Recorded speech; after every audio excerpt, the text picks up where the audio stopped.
Hi dear students, welcome to our channel Mechanical Engineering Made Simple. So yesterday we had brief introduction on heat treatment process of steels and we had seen up to note 1. So what is that note says? The importance of note is that if the component is heated to high temperature followed by rapid cooling, so please underline the word rapid cooling process. So then what happens? Large grains will break into smaller grains. So hardness increases. This is the result of rapid cooling process. So now if the component is heated to high temperature, same thing, followed by slow cooling process. If it is uh, cooled slowly, then what happens? These all small grains will combine and form large grains. The effect of this is the forming of large grains is that the hardness decreases. So slow cooling always reduces the hardness, but fast cooling increases the hardness. So please remember them. Next, so what are the different types of heat treatment process? Though this we will see. So we will see, we will have an overall idea, so rough idea of these processes, but not in detail because they are not very important from your examinations, especially competitive examinations point of view. But often now and then one or two questions may be asked. You can definitely answer with the background you are having by watching my videos. So not a problem. So the following are the important types of heat treatment process. Number one is the hardening, and in annealing we have got different types of annealing: full annealing, process annealing, spheroidization annealing, diffusion annealing. Then comes your normalizing, then comes tempering. Tempering has two types: mark tempering and Aus tempering, depending upon the phase which is formed, martensite or austenite. Then some other special heat treatment process are also given to steels. They are surface hardening. It is again which is categorized, which is divided into flavor torch hardening or induction hardening. Then case hardening.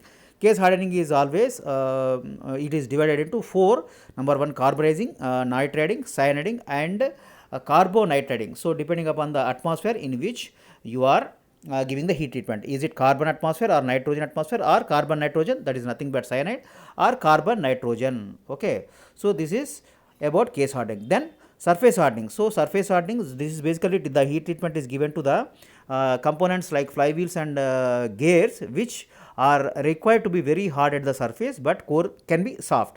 So for this type of components, normally you are also, the other one is the pulleys also. So they are given such type of treatment, that is surface hardening. Either this can be flame or torch hardening or induction hardening. So let us move to the basic diagram, which is very important.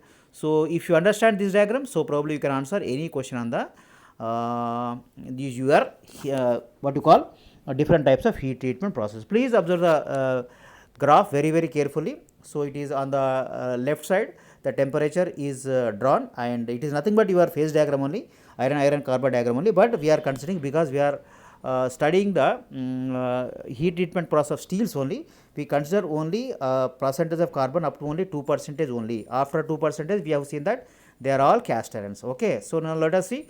So the highest temperature, so will be, so they will be heat treated in the high temperature range, that is called normalizing. Then below that it is annealing, below that it is hardening, and extremely low temperature ranges we call it as tempering process. So if you see this, so there are two major areas. One is the less than 0.8% of carbon, and the other one is the more than 0.8% of carbon. So we already seen that the steels which are having are pure iron with the carbon percentage of less than 0.8% of carbon are called hypoeutectoide steels, and more than 0.8% of carbon are called hypereutectoide steels. Okay. So now let us see, let us come to the tempering. So in the tempering, low temperature tempering normally takes place at 150 degrees to 225 or 250 degrees centigrade. So it basically consists of the structure is crystal structure is ferrite and perlite. So on the right side, if it is for hypereutectoide steels, and for hypoeutectoide steels, it is perlite plus cementite. And similarly, your high temperature tempering, so this normally is carried out at between the temperatures of approximately 550 to 625 degrees centigrade or 650 degrees centigrade. And process annealing, so which is one type of annealing process that takes place approximately around 650 to 700 degrees centigrade. You can easily observe here, and we can see the this what is this AC1? This is low critical temperature range. This is approximately 723 degrees centigrade, and high upper critical range is approximately, it is between 723 to 950 degrees centigrade approximately.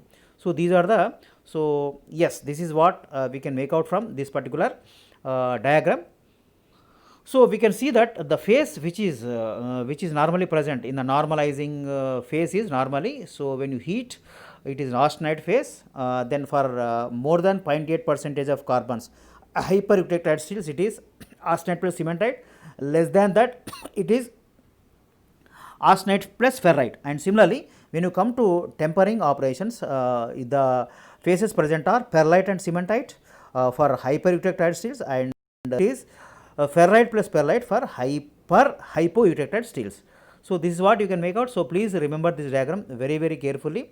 So what we have seen the different temperature ranges for normalizing, annealing. So if you observe closely, so what is the hardening range approximately? It is between 723 to approximately, so 800 plus degrees centigrade. Okay, so then comes your annealing. So what is the annealing range? So again it is starting from 723 to 950 degrees centigrade only, and similarly you are normalizing also, right? So there will be much more details about this process, hardening, annealing, normalizing, but we are not going to see them because it is very difficult to remember the temperature ranges also.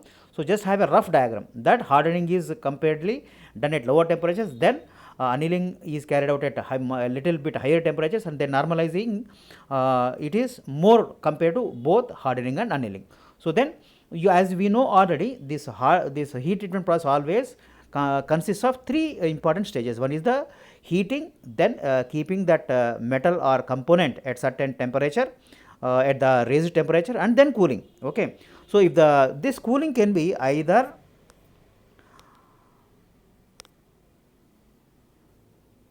rate of cooling can be either fast or rapid cooling, or it can be slow cooling or slower cooling rate. If the temperature drop in per unit time is more, it is called rapid cooling. If the temperature drop is less per unit time, if this is called slow cooling. Okay, the result of fast cooling is that it will result in small grains and improve the hardness, and also it will induce more residual stresses.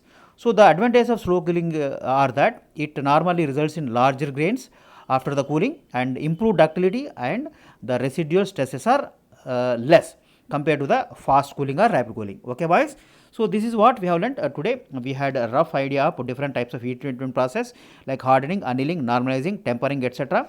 And also we had some idea about the hardening also. So boys, if you have not subscribed my channel, please subscribe, like, comment and share also among your groups, contacts, and follow my playlist. So there are lot many videos, especially for those who are appearing for competitive examinations and academic examinations are made. So we are about to complete our engineering materials, or which is very useful for your material science exam and metallurgy examinations, academic, and both probably for questions for competitive examinations also, right? So immediately after this we will go to the steels and cast irons, which is very important.